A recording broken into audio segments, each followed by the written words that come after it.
Bismillahirrahmanirrahim. Assalamualaikum warahmatullahi wabarakatuh. Halo semua, jumpa lagi pada video pembelajaran Neotektonik di materi ke-8, di pekan ke-8 yang tentunya ini sudah masuk ke bagian terakhir atau ke video keempat dari pembelajaran terkait dengan tektonik aktif dan hubungannya dengan garis pantai ya atau dengan kondisi pantai. Setelah kita berbicara terkait dengan landform atau bentuk lahan, tentang seismic deformation, maka yang selanjutnya akan kita bahas adalah terkait dengan long term uplift-nya. Dan nanti ada beberapa ya terkait dengan pengukuran umurnya dan juga bagaimana hubungannya dengan tektonik. Seperti itu.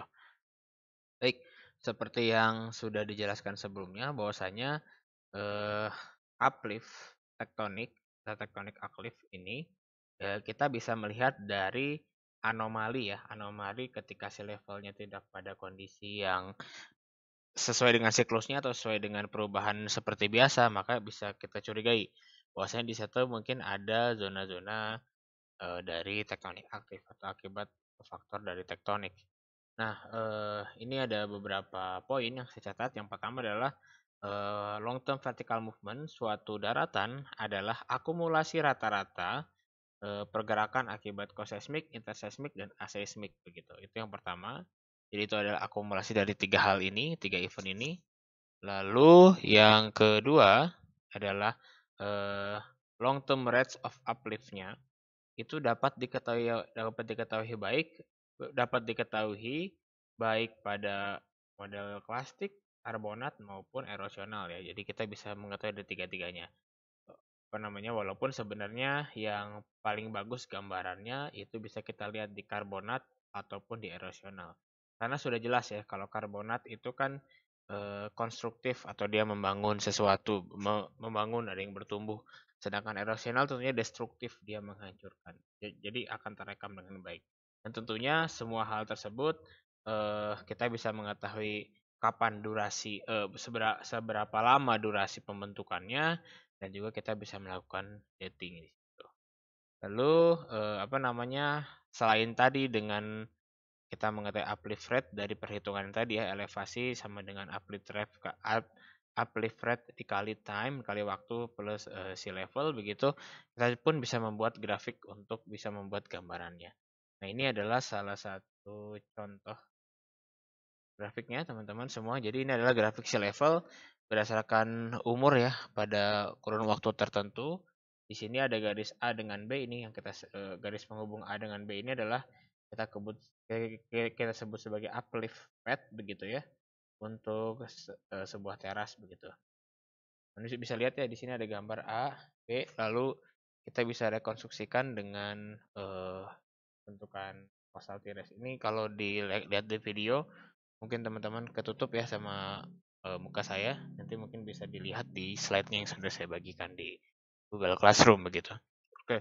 Lalu uplift rate ini bisa diketahui tanpa harus melakukan pengukuran pada setiap tiresnya. Jadi kita mungkin melakukan pengukuran pada tires-tires yang identik saja atau yang spesifik begitu ya, yang krusial. Jadi nggak harus semuanya kita ukur, kita dating gitu ya.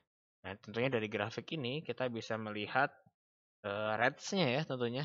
Dengan kita punya hubungan antara ruang dan waktu, tentunya kita akan bisa melihat perubahannya seperti apa. Nah, ini salah satu contoh di New Zealand. Jadi setelah dilakukan pengukuran bahwasanya adanya penurunan uplift rate begitu ya.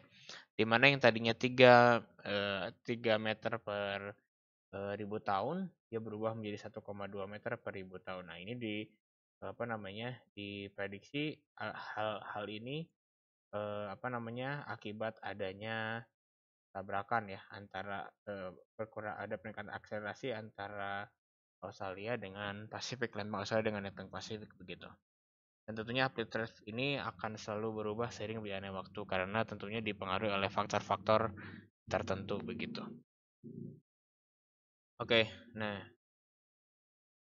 kita juga bisa berbicara terkait dengan deformasi pada teras pantai, coastal terrace tadi. Bahwasanya informasi pada coastal terrace dan bentuk lahan pantai atau shoreline coastal landforms begitu ya, yang membantu untuk mengetahui uplift baik koseismik ataupun long term. Kalau long term ini berarti identik dengan interseismik ya, karena kan dia berjalan terus jeda antara koseismik satu dengan koseismik selanjutnya.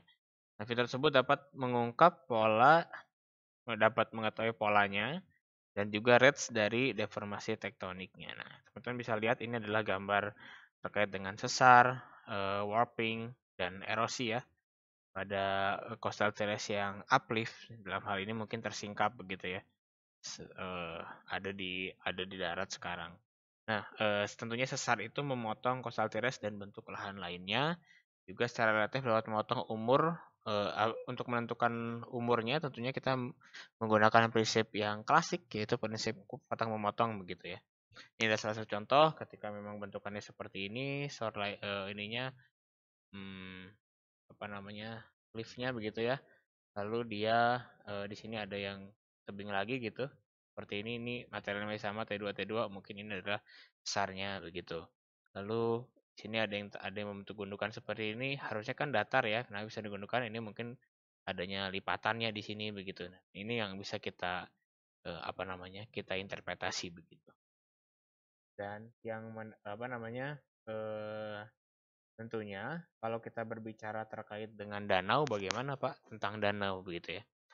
Sekarang kita masuk ke danau sedikit. Jadi sebenarnya analisis tektonik yang dilakukan pada coastal landform ini, teman-teman, itu kan sebenarnya bukan gara-gara lautnya sih. Ada faktor lautnya ya, seperti biota tadi kan gitu, terus gelombang pasang surut. Tapi sebenarnya yang menjadi titik beratnya adalah ini adalah batas antara darat dengan laut ya, yang dipengaruhi oleh level dari air laut. Nah, kalau misalkan kita geser sedikit ke danau, ya, ke zona apa namanya, ke lacustrin, ya ke danau lah ya, ke dalam bentuk danau gitu. Sebenarnya kita juga bisa menerapkan hal-hal yang tadi sudah kita bahas begitu. Eh, di danau pun kan tidak apa namanya, akan terjadi juga tuh penurunan dan penurunan, peningkatan dan penurunan water levelnya begitu ya. Jadi itu kan bisa dipengaruhi oleh banyak hal seperti presipitasi, evaporasi, terus habis itu di situ nanti mungkin adanya apa namanya, sedimen influx begitu ya, akan meningkatkan material sedimen yang masuk sehingga nanti mungkin naik begitu ya, dan sebagainya. Jadi tetap akan bisa kita gunakan juga untuk di danau. Oke, baik.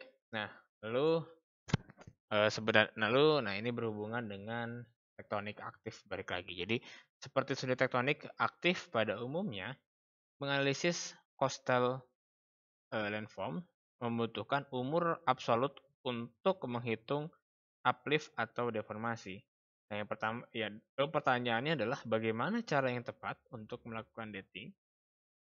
Nah, saya coba simpulkan dari beberapa referensi bahwasanya memang kita bisa menggunakan material apa? Materialnya contohnya seperti sel, coral, mungkin ada material sedimen ya setempat ya.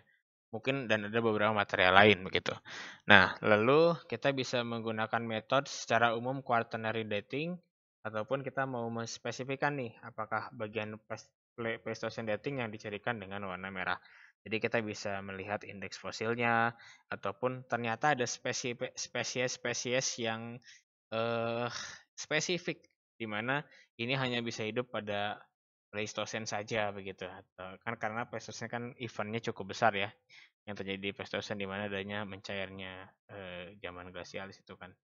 Nah, jadi mungkin ada yang dulunya terbentuk tapi ketika sudah perubahan zaman jadinya dia mati nggak punah begitu ya, itu bisa jadi marker tuh. Oke, lalu ada beberapa teknik yang digunakan seperti mulai dari radiokarbon, kita melihat karbon dari material-materialnya, ataupun uranium series begitu ya. Yang ini paling sering digunakan. First, yang paling sering digunakan yang uranium series analysis, lalu diikuti dengan radiokarbon, lalu ada juga amino acid determination sama thermoluminescence dating begitu ya. Ini sudah dijelaskan di pekan sebelumnya. Lalu untuk Pleistocene tadi kita bisa melihat juga alternatifnya tambahan, ada stable oxygen isotopic analysis dan juga ada morphological dating, di mana ini baik lagi disesuaikan dengan kebutuhan kita dan sejauh mana kita ingin tahu ke detailannya begitu ya. Baik, nah ini adalah rangkuman, bukan rangkuman ya. Jadi ini adalah dihubungkan antara tektonik di pantai dan juga berdasarkan skala waktunya, di mana tentunya kita harus punya skala ya teman-teman, skala dan juga perubahan waktu. Nah, kita bisa lihat nih, ini adalah skala 10 tahun, 100, 1000, dan seterusnya gitu ya. Sedangkan inilah skala dari pembentukannya. Ini mungkin 10 meter, ini 100 meter, ini kondisi 1000 meter. Di sini ada 10.000 mungkin ya, dan seterusnya. Dari ini 1 meter, 10 meter, 100 meter, 1000 meter, dan seterusnya. Nanti kita bisa lihat bagian-bagian landforms-nya, kita berbicara apa, uplift mekanismenya seperti apa, dan increment-nya seperti apa. Dan bisa lihat ya di sini skalanya ya, kalau misalkan ada ini apa namanya, ada cliff-nya, di sini ada notch-nya. Ini mungkin kita berbicara terkait dengan skala yang lebih kecil, di mana kalau kita bilang lebih besar maka ada endapan-endapan ini, dan ini ya tentunya kita berbicara seperti ini nih, kita hanya berbicara ratusan tahun, sedangkan di sini sudah masuk ke ribuan tahun gitu ya. Juga nanti kita berbicara uplift mechanisms dan sebagainya. Nah, ini kita bicara long term, ini bicara yang tadi ya, yang co-seismic. Oke, baik. Pada chapter ini sebenarnya kita mendiskusikan terkait dengan fitur geomorfik di pantai yang terbentuk atau dapat digunakan untuk studi tektonik aktif. Nah, gambaran ini merupakan sebuah sintesa ya, yang tadi kita sudah bahas, di mana sebenarnya kita bisa simpulkan bahwasanya fitur di pantai bisa mengalami uplift, down drop, faulted, atau warped gitu ya. Dan juga bentukan lahan dari pantai itu sebenarnya merupakan tools yang berguna untuk studi tektonik karena ada dua hal yang penting. Yang pertama adalah peran dari level air atau muka air laut, sea level begitu, atau water level sebagai absolute frame of reference. Jadi itu adalah referensi yang memang bisa yang bernilai absolut begitu ya, pasti, dan sudah ada ketinggiannya, perubahannya seperti apa gitu ya. Dan juga yang kedua adalah selalu memungkinkan untuk mengetahui umur dari fitur-fitur di pantai. Jadi akan sangat mudah kita mengetahui umur melakukan dating di garis pantai ini karena banyak material yang bisa kita gunakan, mulai dari karbon tadi, uranium, mungkin dari selnya, dari apa namanya, secara biostratigrafi pun mungkin bisa begitu ya. Secara paleontologi juga bisa begitu. Oke, baik. Ini mungkin akhir dari pembelajaran kita. Terima kasih atas perhatiannya. Apabila ada pertanyaan, silakan ditanyakan pada kolom komentar maupun di dalam kelas nantinya. Kita berjumpa lagi pada video pembelajaran selanjutnya. Terima kasih. Assalamualaikum warahmatullahi wabarakatuh.